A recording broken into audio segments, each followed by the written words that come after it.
I want to welcome you to Dream Chasers Radio with me, your host, Yaya Diamond. What's up, peoples? How you doing? You guys know I love authors. I love authors. Authors have my heart because I used to go to the beach and read a book and watch the sun go down. Until this day, I love reading books. And I can't think of anything else I'd rather do right now than talk to an author. So don't you go anywhere. We'll be right back. I'm just going to go ahead and take a short pause.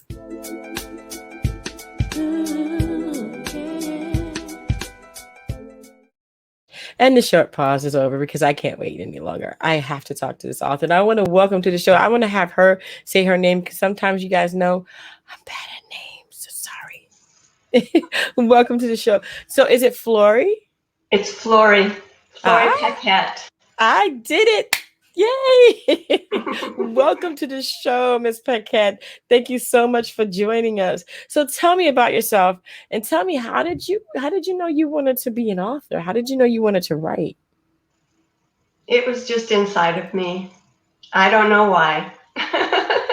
It was just there. I've always wanted to write as long as I can remember. That I just enjoyed it. And somehow I had it in my head that I wanted to write a book someday. And I had no idea what that book was going to be about or anything. I just knew that I was going to have something to say. That was when I was really young, a teenager and then early married. It was like, yeah, this life is such an adventure. I want to write it down. Every day has so many things in it, I want to write it down and make something out of it, and so one day I was praying and I was like, gee, I want to write a book, and I really I was almost audible in my head. It was like it was God saying, you haven't lived yet. You need to live first before you can write a book. Mm. And it was like, oh, okay, whatever. And then, I put it on the back burner, and I've always been a journal keeper. So it's not like I ever really stopped writing. But I didn't have a book until I went through this experience with this cult. And it was so profound and so diabolical that I had to write it down as much as I Wow. could anyway. Right, right. And I saw a little bit of what you I mean just like a page and a half. But I think, people need to understand what you're writing about. Like you said you didn't have a book and then when you went through this experience, this is when you really really knew you had something. So tell me about what are we going to be reading in this book and what is the name of the book? The name of the book is Under the Tamarisk Tree, and it's about a church that was called Tamarisk Covenant Fellowship. And a tamarisk tree is a tree that comes from the Bible. Several biblical events happen under a tamarisk tree, and I guess that's where this church got its name. We were just, my husband and I were just new Christians. We had only been going to church for a little over a year, and we had to move away from our home church where we started out, and we had to move to the city, so we had to find another church. And in the course of that effort, we found ourselves in this particular situation. We started out, it was just a grassroots little church called Blessed Spirit. And it was supposed to be a Lutheran, spirit-filled Lutheran church. We met this guy through some friends, and he was starting this church. So we, joined in. It sounded really neat because the people sounded like they were really serious about, their walk with God and that they wanted to make a difference in the world. And we thought it was just really right on. Well, this pastor, we were meeting in a YMCA building. We rented it on Sunday afternoon or Sunday mornings so that we could have our little congregation, have a church. And after we were leaving, another pastor came in with his church, and the two pastors met, and that was Tamarisk Covenant Fellowship, the pastor of Tamarisk. And from there, we got wrapped up in it and got brainwashed, and the whole adventure began. You know, some people say, "Oh, that would never be me." I would never get wrapped up in stuff like that. How easy was it to get wrapped up in stuff like that? I mean, how was it obvious to you that it was happening, or was it so like progressive that you didn't even know by the time you were It in was it? slow. It It was was slow. slow. It was just, they introduced this pastor, Miguel, seemed to know the Bible really, really well.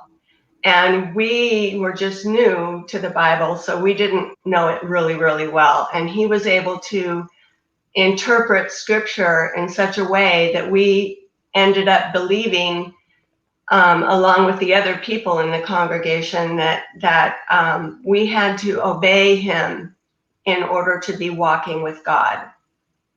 And that seems insane, but it Yeah. was a slow eroding of explaining, the different things about authority in the Bible and all these different principles. And it was twisted. So we didn't, and us being new, we didn't know.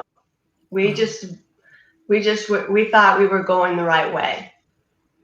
And we were warned by our first pastor from where we first began, that this particular church sounded like it was part of the uh, shepherding movement, and that there were some problems with that. And we just thought he didn't know what he was talking about for some reason. We thought we were smarter than him. I don't know. We were not smarter than him. And we basically ignored his warning, to be careful in getting involved with this church. Wow. And, our friends were involved, and everybody seemed to be meeting with this pastor, Miguel, and he seemed to be doing really good things for their marriage, and it just seemed to be the right thing, and that people that were going in that direction were really serving God with all their heart, their mind, and their strength. And so that's what we wanted to be a part of. My gosh. My goodness. That to me is like, when did you find out that you were caught up in this, and who found out first, you or your husband, or were you both kind of at the same time? I realized it first. I didn't like it. There were certain things that happened along the way that I just wanted to rebel against, and I didn't think were right, and I didn't want to be a part of it. But my husband thought it was okay, so we stayed through several of my tantrums. um, and I didn't realize for sure that we were in a cult until we were already in it for 10 years. And that's when I saw that we had been coerced. Oh my gosh, 10 years. Yeah, and we had most of our children in there. We had my husband and I have 7 children, and let's see, I think 4 of them were born while we were involved. Wow. And No. so we raised them according to this guy's teachings and his form of discipline and his things, thinking that that's what God would want us to do. And we realized to our terrible regret, we made a terrible, terrible mistake being involved. Wow. 10 long years.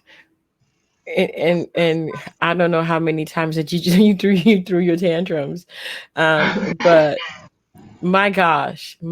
So how, I mean, I know that the book kind of describes a lot of this thing. What do you want the reader to get out of this? I mean, obviously not to get caught up in cults, and to see it coming is really hard. Like you said, it kind of came slow. I can kind of see the progression going slow. It's kind of like, the pot boiling at a very low temperature kind of thing. Mm-hmm. That's it. So, It's very much like that. mm, mm, mm. So what do you want the reader to get out of reading this book and being a part of your experience? Well, there are several things really. One of them is warning, warning. Just because you're involved in a supposed Christian church doesn't mean you're involved in something, an organization that's operating according to the biblical standards. And you need to test whoever is the leader. You need to test them and see their fruit and weigh their words against what your own reading and your own studying of the Bible. And it's a warning to Christians, but it's also a warning to everyone, whether Christian or not Christian, because these kinds of leaders, these kinds of people are everywhere, and they attract people who want to who are enthusiastic about something, whether it's politics, it doesn't matter what it is, they'll attract them, and start to get control of them slowly, and brainwash brainwash them into doing things that they wouldn't ordinarily do. Wow. And Mm, I think that, through reading this book, they will be able to see that it was happening to me, even though I didn't like it. mm-hmm, Even though there was a big part of me that was fighting against it. mm-hmm. They still got control of me and everything that I did. Wow. Well, I'm happy that you're out of it, and you have the experience of talking about it in your book, Under the Tamarisk Tree. And I mean, wow. It's something. What stood out to you the most, that when you realized what was going on, and then your husband kind of realized that moment? What was that moment like for you? I was enraged. Mm, I was enraged. I had been lied to and used for 10 years, and my children had been hurt under this regime of his. And mm, I was just really, really angry, and I was confused. God, how could you let this happen to me? mm. I meant well. Why was I going so wrong when I was trying to go so right? And that's the scary thing about cults too. You can go the wrong way thinking you're headed the right way. Yeah. Wow. Oh, People that get involved in cults are sincere people. You know, yeah. Definitely. they Definitely. don't mean to be doing bad things. Of Most of course, them, and anyway. I think, and I do believe that you did it for the good, and not for the evil. And we all get into certain things that we are uh familiar with, or that we want to get into because we want to become familiar with that. So, I mean, with all of your experience, with everything that you went through with your children and your husband and everything, what kind of advice do you give someone who may be going through this right now? What do you tell them? How did you get out? How do you get out? I read books.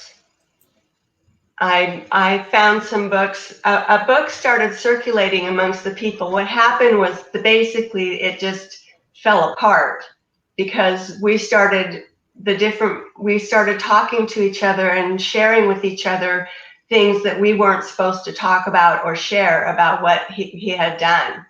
Wow. And when we started to realize that really, really bad things had happened, to not only me, when I started to realize that it wasn't just me that was feeling this way, it wasn't just me who was being hurt, it wasn't just me who hated it, and it wasn't me, who that other people went through way worse things than I did.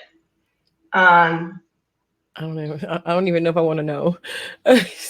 Well, I couldn't write about everything in the book. I could Right. only tell a fraction of my story. There were 40 families involved, and we had a school, and we were a community of people, and so many people, so many children were very badly abused and badly hurt in the situation. Oh. Oh. He was perverted. No. Mm. And so, people are going to have to read the book to find out what ultimately happened. We don't want to go to the end of this. But in all, did you come out of it with a positive outlook? And how are your children today? My children are doing fine now. We went through a very difficult time after we got out. Our children didn't trust us. It's like, mom and dad are idiots. you know, what'd you get us into? Look at, we've been hurt, and we struggled as a family for several years, but with a lot of counseling and a lot of just sheer tenacity to keep our family together and to keep moving forward, we managed to get through it all. And they have forgiven us for what our failures were during that time. And now that they're grown and they have their own kids and things, they can see clearer what happened, and how they can just understand it better. They don't have just a child's perspective of the whole thing. Right. So, but and they've all come through fine, which Mm. it didn't look for a long time like that was going to happen. Wow. Wow, Floyd. Wow, what an amazing adventure you had. And so sorry it took you 10 years to get out of it, but at least you're out and your children are doing well and your family and everybody is doing good. The biggest lesson that you've learned during this entire time, what would you say that would be?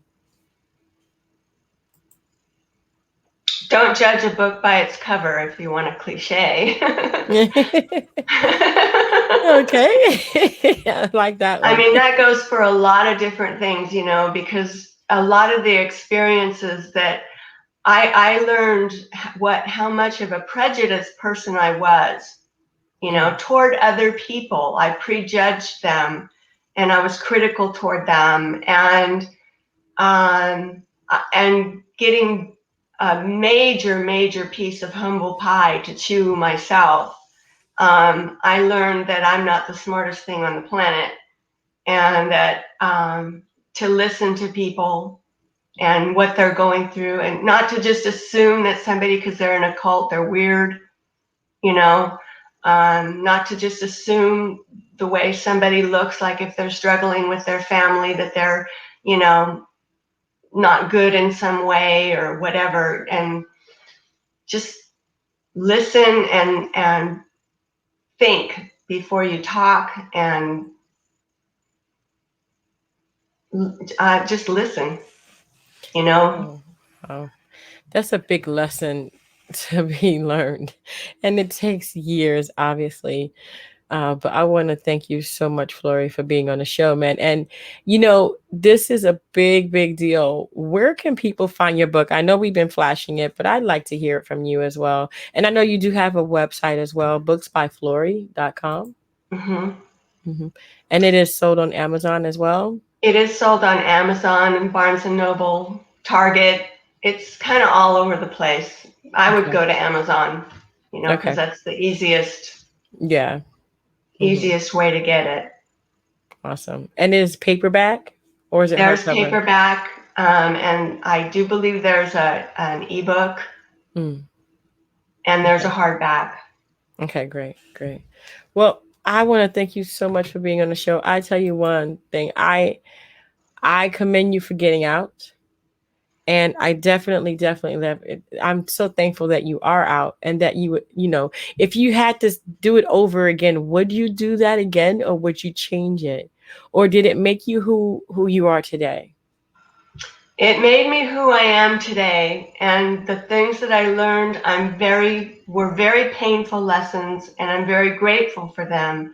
But if I could go back and do it again, I'd go back and do it in a heartbeat. I would not want to have my children live through anything like that again. Yeah.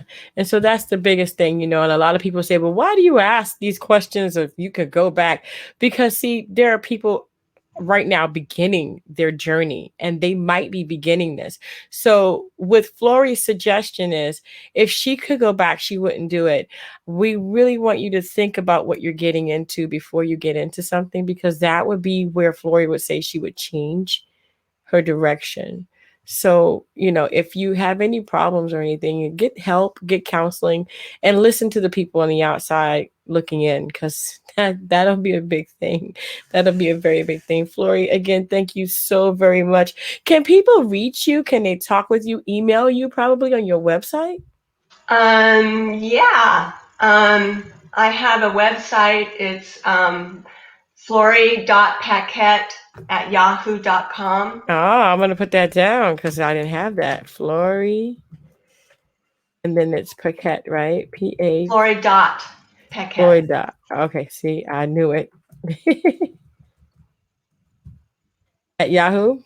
At yahoo.com. And I'd be more than willing to talk to anybody who thinks they may know someone who's kind of getting in the wrong situation, or someone who is questioning their situation. I'm not a counselor, Right. but I can definitely help point them in healthy directions. Correct, because you have that experience and you've already been there. And to understand what that looks like, a lot of people just don't know what that looks like, and that's why they get trapped in it. But they can definitely get someone who's already been trapped and out of that to help them out. And that's a big deal. Thank you so much, Flori. Thank you. Well, thank you very much for this opportunity. Oh, it is my pleasure. And did we miss anything today, Flori? Oh, you have to read the book. That's what we missed. And definitely you guys have to go and get the book at Amazon. And I'm going to put this is Under the Tamarisk Tree, and you can also get that as a paperback, or you said it's also like a MP, an ebook. Okay, so an ebook, like a PDF. So wonderful people, go ahead and read that book. You never know, you might just be going down that tamarisk tree thing and you don't know. So we want to make sure that you're not. Okay. Well, thank you so much again, Flori. And thank you guys so much for tuning in to Dream Chasers Radio with me, Yaya Diamond. I tell you one thing, I don't want to get caught in that. So I'm sure that other people don't want to get caught in that. So go ahead and get that book in Amazon and Under the Tamarisk Tree. And I want to thank you again so much for tuning in. Until next time, guys, don't forget to dare to be different. Bye.